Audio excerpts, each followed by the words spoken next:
Nous sommes le dimanche 7 janvier 2024. Tout de suite, on en parle à Taïwan.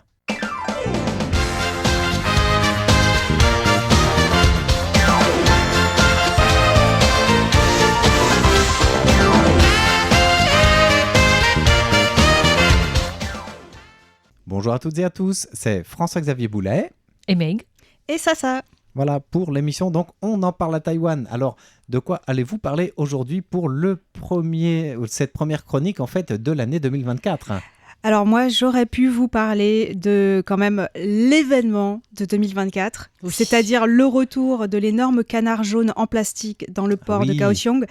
Mais bon, j'ai préféré quand même un autre sujet et je vais vous parler des chansons de la campagne électorale. D'accord. Le canard jaune, est-ce que c'est connu? Je croyais que c'était à Chilong qu'il allait revenir en fait. Non, c'est C'était Kaohsiung. Kaohsiung. Kaohsiung maintenant, ouais. D'accord. C'est célèbre dans le monde entier. Je croyais que Oui. ça a fait un phénomène seulement à Taïwan. Ah en non, fait, non, c'est dans le monde entier. dont tout le monde a adoré un canard géant. C'est ça. Non, Dans mais le je port. plaisantais en fait. Hein. Mais dans certains lieux, le canard semblait mal à l'aise parce qu'il s'est quand même dégonflé à certains endroits. Ah bon? Bah, il faisait froid peut-être. D'ailleurs, à Chilong, il s'était dégonflé pendant plusieurs jours. Voilà, on a la magie de tout en fait. Voilà, et moi je vais vous parler du Musée national du Palais qui essayait de revivre, de redynamiser les visites touristiques en raison du départ des touristes chinois. Et on va parler aussi de son objectif pour 2024. Alors moi, j'aurais pu vous parler... Non, enfin, j'aurais pu parler plein de choses parce que avec rien, j'arrive à faire tout. Avec tout, j'arrive à faire rien. On va te laisser 30 minutes, hein. Avec ça on peut t'écouter en fait. Voilà. Non, moi, je conclurai en fait l'émission d'aujourd'hui avec ce qui attire les étudiants étrangers à Taïwan et puis ce qu'ils comptent faire après leurs études. C'est les résultats d'une enquête qui a été menée par une association qui est en charge justement du bien-être des étudiants étrangers à Taïwan. Voilà, D'accord. alors on va commencer par quoi ? Donc pas de canard. Bah, peut-être par la campagne, non? Parce que On c'est va le plus campagne. dans l'actualité. Voilà, il nous reste une semaine, Oui. c'est tout. Oh, parce c'est que incroyable. La Samedi campagne en prochain, pleine ce ville. sera déjà les élections. C'est ça.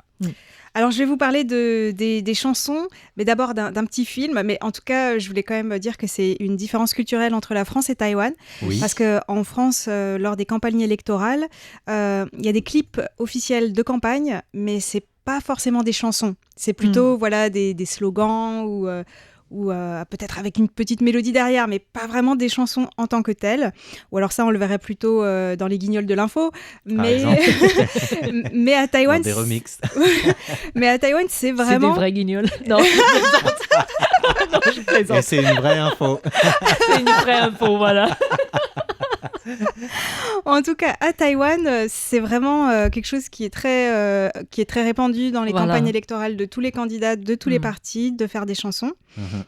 Mais comme je vous ai dit, donc avant de commencer avec les chansons, je vais commencer avec un petit film, un court-métrage, parce qu'il a vraiment fait beaucoup parler sur les réseaux sociaux notamment, du candidat Lai-Ching-de du DPP qui s'appelle Woman Ichi Zailu Shang, donc nous sommes ensemble sur la route, et qui est sorti cette semaine, il y a quelques jours.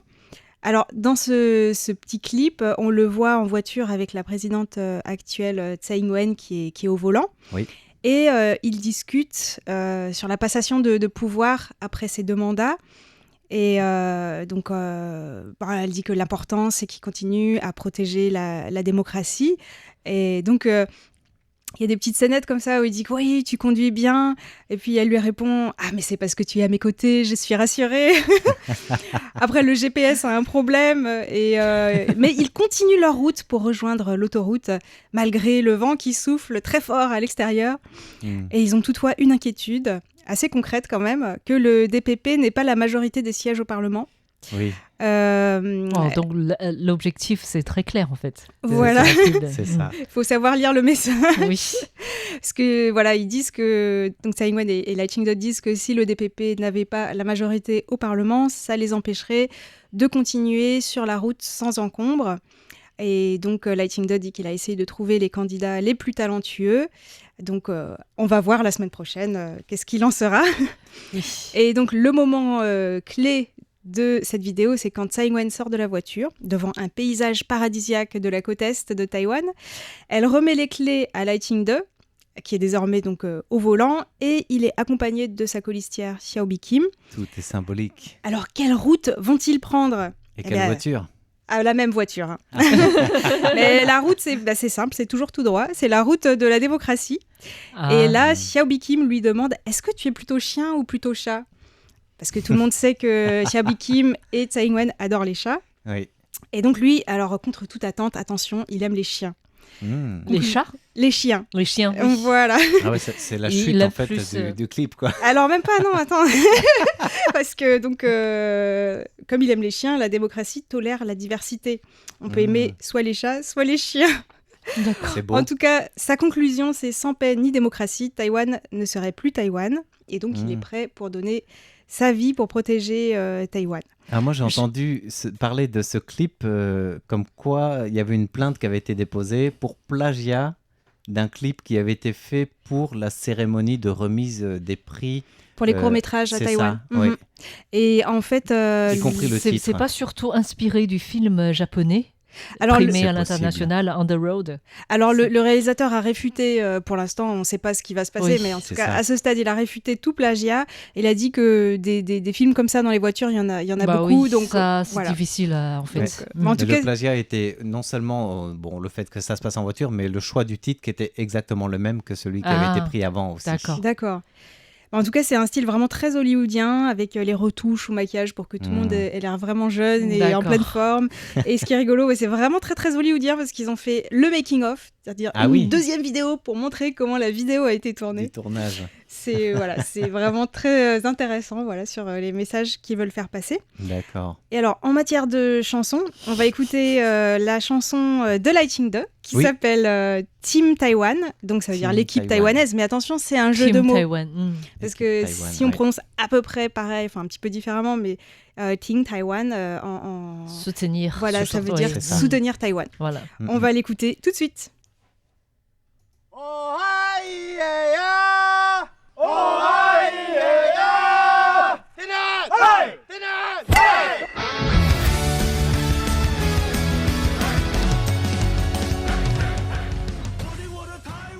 Alors voilà, c'est la chanson Team Taiwan de Lighting 2.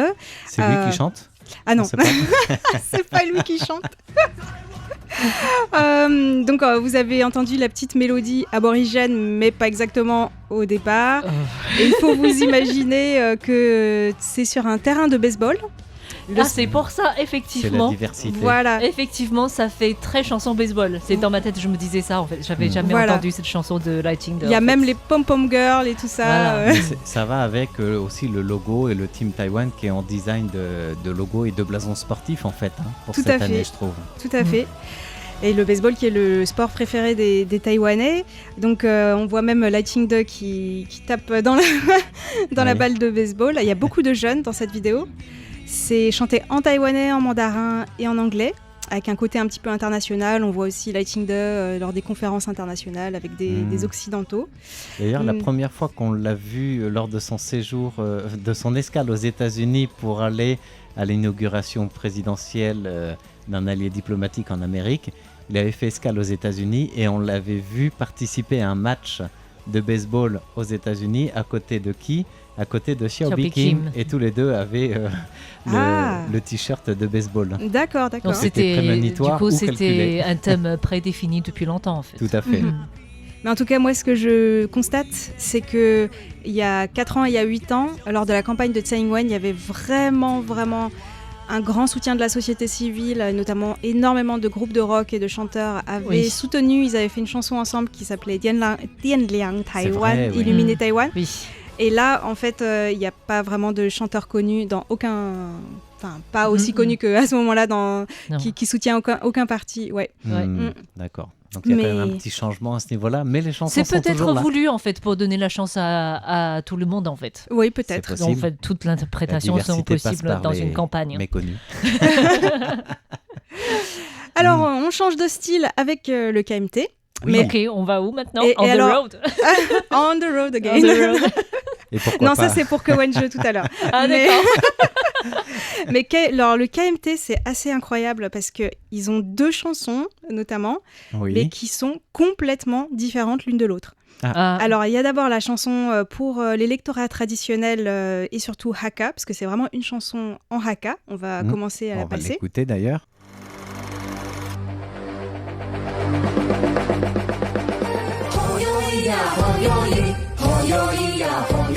Allez, je traduis.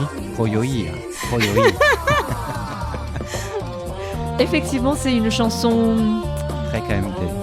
Qui comment on appelle ça en fait, qui lave le cerveau, comme on dit en chinois. Tu ne peux plus penser à autre chose après. Quoi. Dès que tu l'as, tu la gardes c'est facile en fait, on le retient donc, facilement. C'est le nom du candidat pour celles et ceux qui ne l'auraient pas capté. Mais je vais quand même vous dire le titre de la chanson. Bah oui. C'est Zhonghua Minguo Xin Qiwang, le nouvel espoir de la République de Chine. D'accord. Donc c'est très intéressant parce que Lai Ching-te parle de Taïwan et lui il parle vraiment de la République de Chine. Et c'est en Hakka.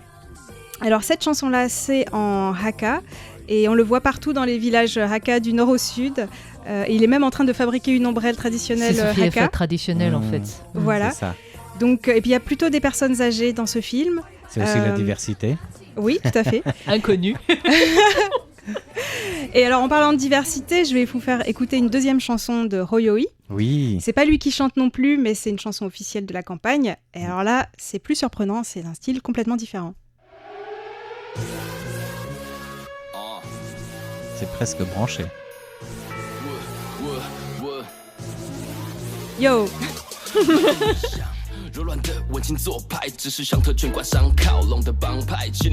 Et oui, donc c'est du rap. Et du rap, pourquoi ? Pour exprimer la colère contre la corruption, où est passé l'argent, la colère contre les rêves brisés des jeunes, les pensions de retraite insuffisantes. Avec le DPP, il y a plus en plus de risques par rapport à la Chine, donc les jeunes sont en colère de devoir faire un service militaire plus long. Ça fait 8 ans que ça dure. Et ça va. Et donc, c'est en taïwanais, en mandarin, et le refrain en anglais. Power tends to corrupt, absolute power corrupts absolutely. Donc, le pouvoir tend à corrompre et le pouvoir absolu corrompt absolument. Donc, le message entre les lignes, c'est il faut absolument une alternance. Une alternance. Parce que le DPP ne doit pas rester un troisième mandat au pouvoir. Voilà, donc vous voyez un petit peu le style différent. Dans des styles vraiment très très différents. Complètement. Ça explique aussi le DPP. Le KMT a plutôt du mal à cibler des électeurs précis en fait.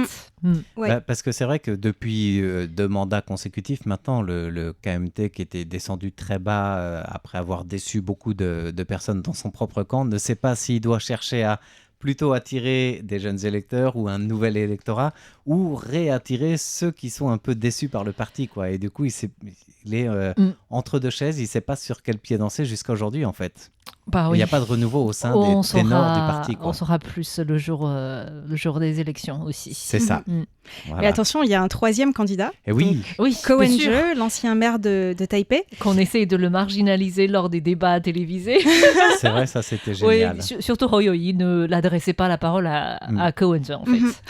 Mais lui, il est stable, il marche lentement sur la route Onagea. Là, je me demande si c'est pas un petit plagiat de Xia Mingyo quand même, un chanteur taïwanais qui a une chanson avec cette parole aussi. Oui. On l'écoute.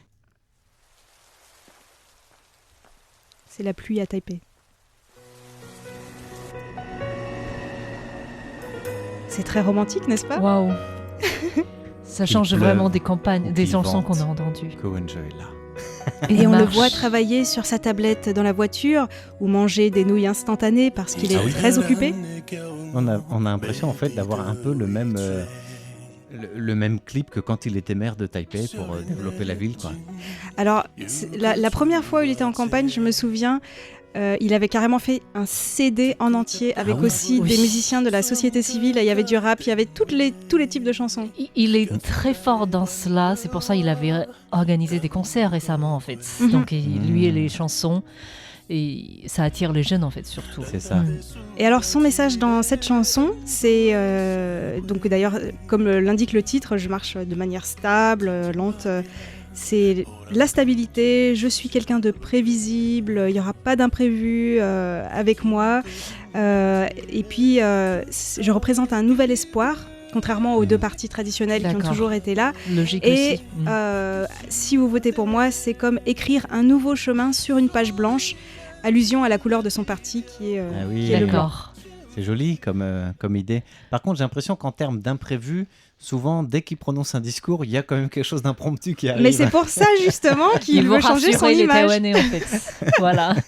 Donc Ça, il intéressant. veut établir un chemin sur lequel va rouler la voiture de Lightning en fait. Non, Alors non, je pense qu'on rejoint l'idée que Sarah n'a pas gardée justement pour le début de l'émission. On rejoint l'image du canard. Tu sais, c'est quand même l'animal qui paraît très calme en surface D'accord. et puis qui pédale comme un forcené en dessous. D'accord. Quoi, pour Mais oui. avancer. Donc tous les chemins mènent jusqu'au port de Kaohsiung C'est pour ça. voir le canard.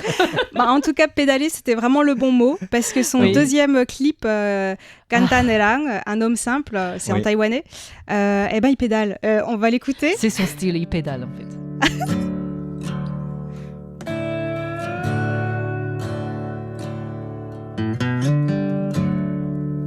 我是一个简单的人。 Et je pense que c'est lui qui C'est chante. lui qui chante. C'est vrai que c'est sa voix.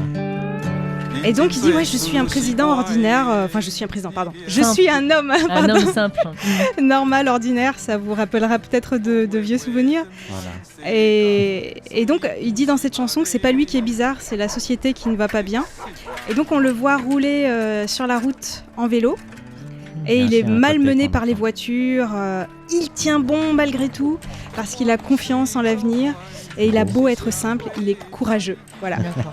Parce qu'il a fait, je crois qu'à 2 reprises, à Taïwan, les cyclistes aiment se donner de défi de faire les deux phares à l'extrémité nord et l'extrémité sud Donc, de Mhm. en Schumann à une Oluanpi, seule quoi. journée, Mm. en fait. Et du coup, lui-même, il Ah, a bah, fait donc. 2 fois, en fait. Ah. Et du il coup, était tous les maire de gens à Taipei. côté de moi m'ont dit, bah, si Cohen l'a fait, je peux aussi. C'est vrai. Ouais. Quand il était maire de Taipei, quelques jours ou quelques semaines après, Mm. il s'était engagé à le faire. Il l'avait fait, en effet. Mm. Et donc, plusieurs personnes l'avaient accompagné comme cela. Donc, il avait rejoint du nord au sud. Je sais pas, après. C'est plus la de deuxième fois, 500 il l'a fait dans l'autre km. sens. Mm. C'est à peu près 500 bornes. Ouais. Mhm. Voilà. Donc, faut un bon coup de pédale quand même. Donc Pour un voilà, président normal. à travers ce petit panorama des chansons, je pense qu'on a quand même vu les messages que voulaient faire passer les différents Tout candidats. à fait, oui. Ouais. Mm. Ce Ça, qu'ils c'est visent intéressant. dans leur campagne et ce qu'ils n'ont pas le temps de le dire, en fait. Et c'est vrai qu'en fonction du pays dans lequel vous nous écoutez, vous vous dites peut-être, mais c'est complètement soit blasé, soit kitsch, soit je sais pas quoi. Enfin, on a du mal à penser dans certains pays d'avoir des chansons ou des clips de campagne comme ça, quoi. Mhm. Mais à ça Kapan, ça marche bien. Ça fait démocratie populaire. Voilà. Mais à Taïwan, c'est vrai que ça marche bien, ça fait recette. Enfin, à la fois ça marche bien et pour les partis d'opposition, ça leur permet aussi de critiquer et de tourner en dérision ces Voilà. chansons. Tout à hein. fait, oui. Ça apporte de l'eau au moulin. Voilà, dans tous les sens. Exactement. Alors, Voilà. en dehors de ces clips de campagne, on avait d'autres sujets. Oui. On en parle à Taïwan aujourd'hui. Alors, je pensais vous parler du musée national du Palais. Oui. Alors, on le connaît, ce prestigieux musée le plus visité de tous les touristes taïwanais, mais aussi étrangers Mhm. à Taïwan. Alors, le record que le musée a connu, c'était en 2014. À l'époque, c'était à l'époque de Ma Ying-jeou, et il y avait énormément de touristes Oui. chinois qui étaient là. Devinez, en cette année, le musée a accueilli combien de personnes? Oh, plus de 2 millions sur les 10 millions de touristes. Oui. C'est Sarah, t'as un chiffre? J'allais dire à peu près la même chose, peut-être. 2 millions. Ouais. Mais... Plus de 5 400 On 000. était vachement loin. C'est-à-dire la moitié de touristes étrangers étaient passés au musée national du Palais, si on Mhm. compte que, Ce oui. qui est logique aussi, en fait. Et alors que les salles sont trop petites, Bah oui. parce que selon le musée, la capacité d'accueil maximale, c'est 3 500 000, Mhm. Ce qui est déjà énorme. ce qui est déjà énorme. Mais cette année, en 2023, donc avec la réouverture Donc, l'année des dernière. frontières... Oui, pardon, l'année dernière, Ça j'ai du passe mal à vite, hein, franchir dis donc. un état, même si on va élire bientôt le président. Alors, 2023, il y avait, devinez, déjà avec la reprise de l'arrivée des touristes étrangers. Oui, il y a eu combien de 6 millions de visiteurs Oui. étrangers en 2023 à peu Mm. près. Mm. Si 1 on est million, sur peut-être le même proportion, ça ferait 3 millions de visiteurs, 1 sur 2. Même pas. En fait, cette année, le musée à l'antenne nord et le sud a accueilli 2 400 000. Ah oui, donc un petit peu moins. Donc un petit peu moins. Du coup, le directeur du musée a annoncé l'objectif pour 2024, c'est 3 500 000, en sachant toujours qu'il est difficile de compter sur l'arrivée des touristes chinois. Oui. Donc cette année, pour avoir plus de revenus, plus de touristes, ce que le musée a fait, ils ont mis un cible bien particulier, c'est les touristes des croisières. Oh. Voilà, donc pour les touristes qui descendent des bateaux, ils les accueillent au Musée national du Palais. Dans un tour forfaitaire comme ça ou Voilà, et c'est même, en général, le musée est fermé le lundi, mais pour ces touristes croisières, le musée est ouvert spécialement. Ainsi, en 2023, il y avait 15 lundis de ouverts pour accueillir ces touristes qui sont surtout intéressants financièrement parlant. Parce que selon l'analyse, selon les chiffres du musée, ces touristes, à la différence des autres qui viennent en avion, qui ont des bagages limités en termes du poids, ces touristes ont un pouvoir d'achat important et qui achètent sans se préoccuper du poids, en fait. Voilà. Et du coup, leur dépense est 3 fois plus importante que les dépenses des touristes qui viennent par avion ou par... voilà. En plus, la formule peut aussi attirer d'autant plus ces touristes que si c'est réservé, entre guillemets, à ces touristes croisières, un jour où le musée est ordinairement fermé, ils ont le musée pour eux, quoi. Il n'y a pas besoin de jouer du coude pour voir les œuvres. Quand c'est ouvert, c'est ouvert libre, aussi aux touristes de tout le monde. J'imagine. Mais la plupart de personnes ne pensent pas y aller parce qu'en pensant que c'est un lundi fermé, en fait. Voilà. Et du coup, cette année, donc l'année dernière, en 2023, il y avait 45% de touristes étrangers. La plupart, c'était des Coréens. Donc les Coréens ont dépassé les Japonais. Comme le tourisme en général, en fait. Parce qu'il y a une question de... On sait que le rapprochement touristique des échanges entre Taïwan et le Japon a été promu surtout en fin d'année dernière, donc le temps que ça reprenne. C'est pas uniquement ça, c'est aussi une question de taux de change pour les Japonais. Du coup, c'est moins intéressant de venir à Taïwan. C'est plus intéressant pour les Taïwanais d'aller au Japon que les Japonais viennent à Taïwan, en fait. Du coup, pour ces raisons-là, effectivement, en 2023, il y avait plus de touristes coréens. C'est pour ça qu'on voit maintenant dans les bus, dans le métro, il y a des annonces qui sont en coréen, en fait. Voilà. Donc, le musée table de 3 500 000 touristes pour 2024, en misant toujours sur les touristes des croisières, mais aussi des Taïwanais. Et les touristes de croisière viennent vraiment voir le chou en jadéite et ces pièces très célèbres ou d'autres choix particuliers? Ils n'ont pas de choix particulier, mais la plupart aiment acheter des pièces à grande valeur, c'est-à-dire la reproduction des peintures ou des calligraphies. D'accord. Voilà, à ramener chez eux en espérant que ça passe pas par-dessus bord entre-temps, ce serait dommage. Oui, et devinez les premiers touristes de croisière à Taïwan que le musée a accueillis. Les tout premiers en termes de provenance, de quel pays, tu veux dire? C'était en avril de l'année dernière. Singapour? Non. Des Français? Non. Pas très loin, c'est des Allemands. Des Allemands. Géographiquement parlant, pas très loin. Voilà. C'est intéressant ça. D'accord, donc on espère que 2024 reprendra le tourisme international pour Taïwan qui mise aussi sur une reprise économique par le tourisme. Tout à fait, voilà. Et le musée, je dois préciser, avec parmi les 3 500 000, il y en a qui sont ciblés pour la future exposition que le musée doit organiser en collaboration avec le musée Quai Branly sur les dragons, sur le thème de dragons. Ça doit être très intéressant, parce que c'est vrai que c'est l'animal zodiacal de cette nouvelle année qui va bientôt débuter. Et le dragon en Occident et en Orient, c'est complètement différent aussi. Tout à fait. Voilà. Alors, on va quitter un petit peu les écailles de dragon pour revenir à l'éducation. C'est un autre dragon. La transition est un peu limite là quand même. C'est vrai, mais j'étais c'est pas les futurs dragons, les jeunes, les futurs dragons. Ça rime, on va dire, ça rime. Dragon, éducation. Faisait partie des 4 petits dragons. Eh bien, les étudiants qui étudient à Taïwan sont des petits dragons. Tu peux presque faire une chanson là. Voilà, non. Étudier à Taïwan, pourquoi? C'est la question qui a été posée par l'Association pour les échanges culturels et éducatifs internationaux de Taïwan aux étudiants étrangers qui viennent ici. Et le premier motif, c'est qu'ils veulent une éducation de haute qualité. Deuxième facteur, un environnement d'études plutôt serein et sûr. Et troisième facteur, des opportunités d'apprendre sereinement et librement le chinois, surtout qu'il y a pas mal de bourses d'études offertes par le gouvernement taïwanais pour venir ici apprendre le chinois mandarin. Et tu as une source de la provenance de ces étudiants? Alors non, on n'a pas justement, et c'est ce qui manque à cette enquête, on n'a pas le classement par les différentes provenances. Parce qu'à travers les réponses, on a l'impression que ça vient complètement des origines différentes en fait. Tout à fait. Et la question c'est, ils viennent étudier à Taïwan. Ça c'est la première réponse, on a vu les trois... le podium des trois premiers facteurs. Et après ces études, qu'est-ce qu'ils font?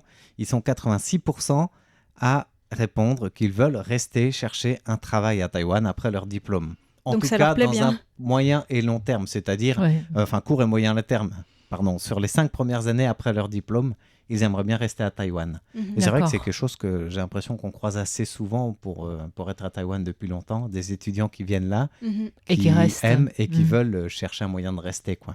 Moi, je dirais plutôt que j'en rencontre très peu qui veulent repartir. Oui, n'est-ce C'est pas? vrai, tout à fait. Alors, il faut savoir que selon les résultats recueillis à Taïwan, il apparaît que les raisons qui font que ces étudiants étrangers veulent rester à Taïwan, on le disait, une éducation de haute qualité, c'est quand même 1 sur 5 qui répond. Un étudiant sur 5 qui choisit ça comme premier critère d'étudier à Taïwan. Et l'environnement sûr pour les études, c'est 15,4%. 14,47%, c'est pour apprendre le chinois en bénéficiant d'une bourse du gouvernement. Et derrière, en moins grand nombre, on a quand même des frais de scolarité plus abordables que d'autres pays sinophones pour apprendre le chinois, là encore. Ou encore une situation géographique pratique. Ça, c'est que 4,4% des étudiants étrangers, mais ce sont les pays limitrophes ou d'Asie du Sud-Est qui veulent, enfin d'Asie de l'Est en général, qui veulent ici venir étudier à Taïwan. L'enquête montre aussi que pour ces étudiants étrangers qui veulent pour apprendre le chinois et pas forcément autre chose, parce qu'il faut distinguer les deux critères, vous êtes étudiant étranger pour apprendre le chinois à Taïwan, premier critère, une bourse du gouvernement ou une aide financière. D'accord. Et c'est 23,25% des étudiants étrangers à Taïwan qui viennent apprendre le chinois et qui sont scolarisés, enfin boursiers du gouvernement ou qui ont une aide du gouvernement taïwanais. Ils sont 15,95% à choisir Taïwan pour l'excellence de l'enseignement et la reconnaissance des diplômes avec le pays d'origine. Et puis, il y en a 10,6%. Encore une fois, on revient sur la situation géographique. Donc, c'est proche de Taïwan. Et les campus universitaires proposent tout à portée de main ou presque à portée de portefeuille, quoi, pour les étudiants. Ça, c'est un petit peu ce premier classement. Et après, pour rester à Taïwan, il faut savoir qu'ils sont nombreux et de plus en plus à vouloir rester à Taïwan, d'autant plus que le gouvernement a aussi initié plusieurs programmes pour garder les talents étrangers et les étudiants étrangers diplômés à Taïwan, pour les garder ici dans le domaine de l'emploi. Et du coup, ils sont 86,7% à vouloir rester, sachant que parmi eux, plus de la moitié peuvent toucher une bourse d'aide du gouvernement, et ça, c'est une bourse qui s'appelle la bourse Industrie-Université. Donc, c'est pour pouvoir travailler tout en étant, vers la fin de leur diplôme, déjà intégrer le monde industriel pour que Taïwan puisse garder les talents dans certains domaines précis. Et bon, Taïwan produit de nombreux talents dans le secteur médical des hautes technologies, la biomédecine.